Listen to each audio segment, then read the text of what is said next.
here is the redesign that you had asked me to put together for you. I'm intrigued by putting this in front of you because I think this is exactly what you're going to want to see. That being said, I want to make sure we're aware of the risks involved with this types of transaction. We've talked about this before. These are nothing new, but I want to keep them in front of you.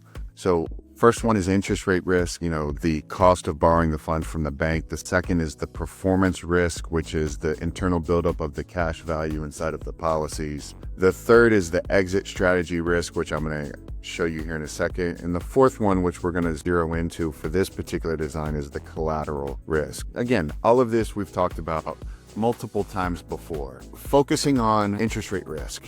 So right now, we know from the lenders that we use, we can get money at about 5.5, 5.6%. And then I show next year the rate going down about 50 or 60 basis points, which is the projection on the forward curve. And then I show it holding steady at 4.5%.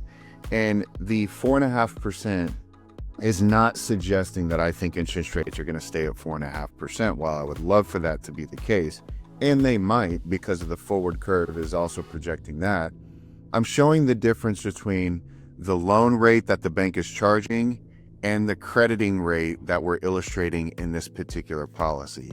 Now, this particular carrier, this particular policy, the AG 49, the actuarial guideline regulated illustrated rate, max rate is 7.2%. So we're really showing about a 2.7% spread between the cost of borrowing the funds and the crediting rate of the policy. And I did another video, which you can look at in the channel, which talks about the relationship between the crediting rates and the borrowing rates historically, how that's done. In this particular carrier, we have a historical average that's higher than 7.2%. It's closer to 9.5%. So the spread is even better from an actual historical perspective, but we're not able to show that, okay?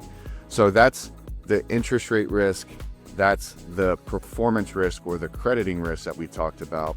And then the other thing to consider was the exit strategy risk.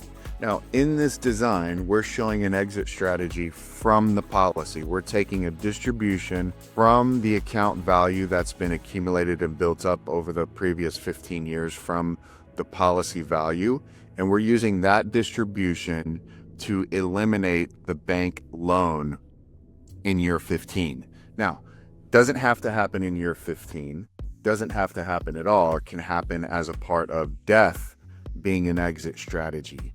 Or we could use outside funds if you have a liquidity event or you have some other dollars that maybe aren't performing as well and it makes sense to exit the bank strategy using these dollars or those dollars, we can. Or it can be a combination of all of those things. But in this particular design, showing an exit strategy from the bank, which brings us to the fourth risk or the fourth consideration, which is collateral risk. And in this, you and I had a discussion and we talked about you have an asset that's probably closer to $3 million. And as a result of that, we're keeping that collateral discounted max exposure about $2 million. And that's kind of what we've shown here, a max collateral of $1.9 million. Assuming the spread between the two. Now, this also shows what you wanted to see, which is given cash flow is kind of tight right now, you've got the startup working, you've got uncertain cash flows for the foreseeable future, $0 out of pocket in column 12, which puts more stress on both the collateral and the policy performance. Now, you also mentioned to me that it is highly likely that in the event that you have the opportunity to put cash flow towards it, you're willing to do so.